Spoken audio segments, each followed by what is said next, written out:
Hi, everybody. This is Oshek Sidi, Vice President for African Academy of Neurology, sharing with you the celebration of the World Brain Day on the 22nd of July 2025, and under the slogan of Brain Health for All Ages.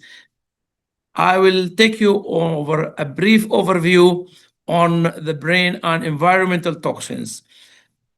The brain is the most important organ in the body, and it controls all the functions which distinguishes us as humans in contrast to the other living beings.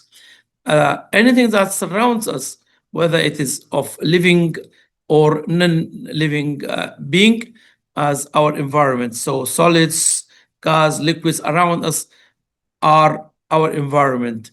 Some of the environmental factors, we do see them, others we don't. And anything that harms the brain, we call it toxin.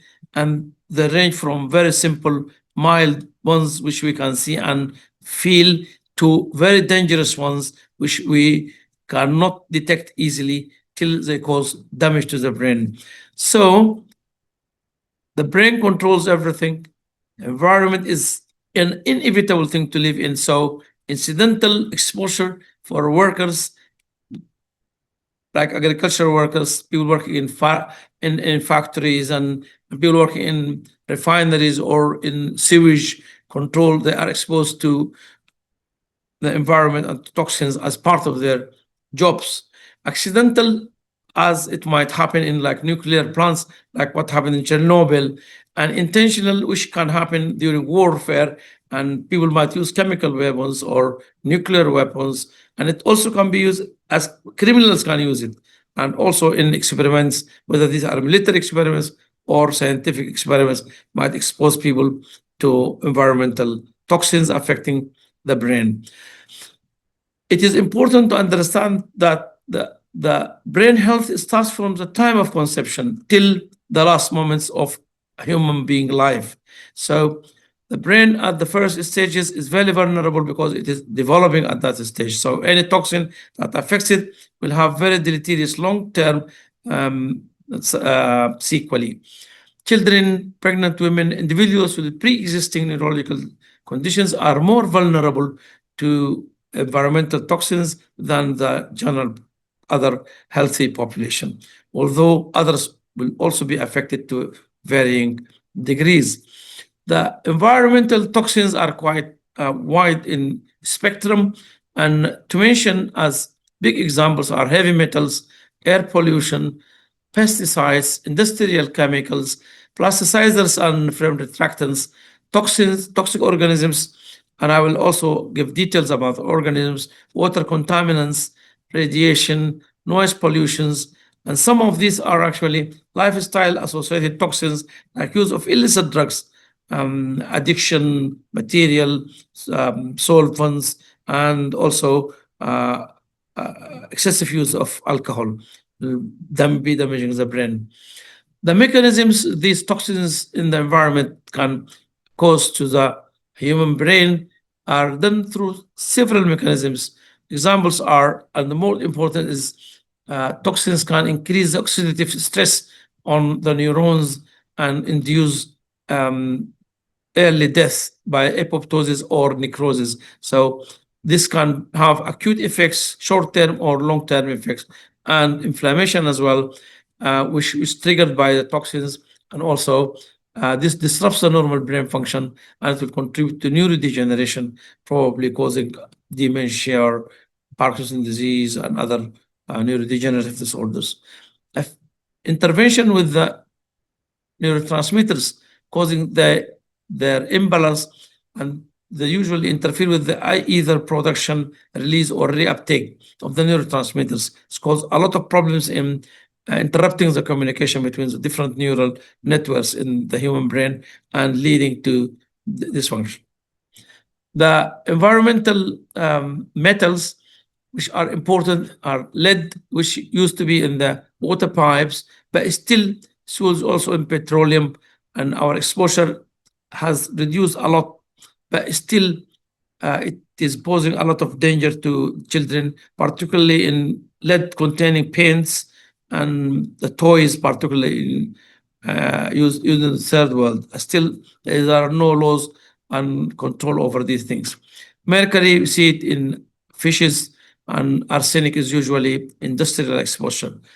Uh, People who do throw, like waste material in the rivers or in the sea uncontrollably and against international laws produce a lot of toxicity to the communities, to people consuming the marine products, particularly the fishes, shrimps, and the rest. So mercury in fish constitute a big problem, and it needs special attention because mercury can cause mental retardation, cause cognitive decline and speech problems, and lots of side effects to the nervous system. Notable thing I have seen use of mercury to extract gold by natives using very primitive ways to get gold, sub-Saharan Africa, in America, in Southeast Asia. They go in groups and they get the ore and they put it into water and then they add mercury to it and then they burn it out. All these fumes get into them because they don't use protective gears. And I have seen lots of patients developing seizures and a lot of behavioral problems, neuropsychiatric problems with these fumes of mercury. Also, I think burning gold will cause also gold poisoning. And we have seen a few number of patients when they develop a lot of neuromuscular problems, including neuromyotonia and muscle wasting and unexplained motor neuron like illness. Anyway, we are here talking about the environment and how it can affect the human brain. And I won't indulge into the clinical details. Toxic organisms, as I said, plants, molds, and mycotoxins. Mycotoxins can cause mass poisoning by these fungi, which produce neurotoxic material, which can cause seizures, cause hallucinations, and can cause coma sometimes. Snakes cause a lot of damage to the nervous system, including bleeding within the central nervous system, and also toxicity long term. Scorpio, which are quite common in rural communities and farms, particularly for children, because the toxins are many times more stronger than snake's venom, and depending on the body size and surface area, their deleterious effect on the human brain. Snails also can be very toxic, and fishes. I will also give examples of toxic marine animals. To mention on the plants, the deadly night shade and the belladonna, which affect acetylcholine transmission and can cause severe muscle twitching and excessive salivation, respiratory failure, and convulsions and coma.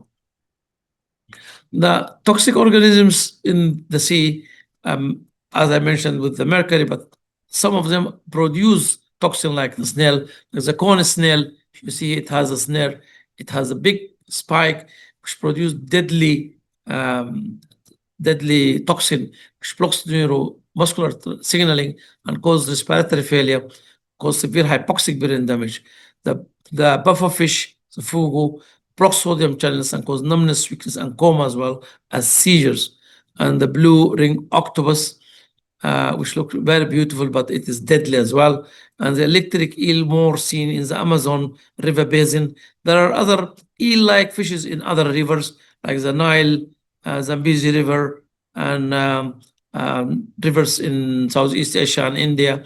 They can give very powerful electric shocks, but the eel can give up to 300 volts shock, which can cause seizures, paralysis, cardiac arrest, and also cause entry point, severe burns, sometimes on the head, the eyes, and causing convulsions and seizures.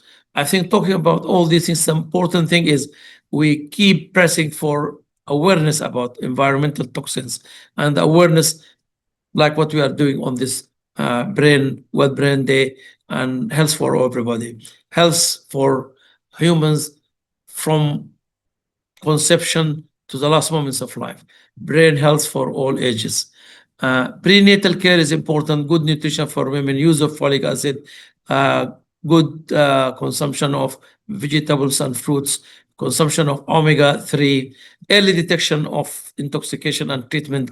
And we face also a lot of challenges in the world because many of people are not aware of how much environmental toxins in like contaminated water, drinking water, particles in the environment, living near industrial areas, pesticides in the agricultural and rural communities, and how they could be linked to neurodegenerative disorders, including dementia, Parkinson's disease, and serious health consequences, mental retardation, attention deficit hyperactivity, and also we have contamination of the environment with electromagnetic waves through these mobile phones and high tension lines. Although the scientific evidence is not conclusive, but it's evident that people who use a lot of this media are exposed to a lot of electromagnetic, uh, particularly for children. And I think people are thinking that they are doing good by giving their young children mobile phones and tabs. I think this is also will ultimately cause problems with the brain. The clinical presentations of this intoxication or are very confusing sometimes, and they are shared or resemble other neuropsychiatric, but this needs a lot of clinical training and awareness and high index of suspicion. Also, the lack of suitable laboratory facilities, and particularly for heavy metals and specific toxins, also hampers our control of this. But we also use this chance for uh, raising awareness, particularly for medical students, young doctors, and paramedics and community leaders about possible intoxication, particularly when something happens in mass effect, an odd presentation like seizures or hallucinations in a group or a family or a village, like what we detected in one of the villages in Kordofan area of Western Sudan, where people got exposed to mycotoxin produced by a fungus and cause a lot of we have seen around 120 people developing acute psychosis, convulsions, and some of them went in coma. But we managed to control that, and this is not a place to go into the details of it, but it's already published in Journal of Neurological Sciences. Fast growing urbanization and climate change are also producing a lot of challenges and toxins to the brain. So to recap this, we have to work in collaboration. I'm glad now the World Federation of Neurology with the African Academy of Neurology and the Pan-Arab Union of Neurological Science are working together on this day, World Brain Day, it's on 2nd of July, 2025, with the slogan of Brain Health for All Ages.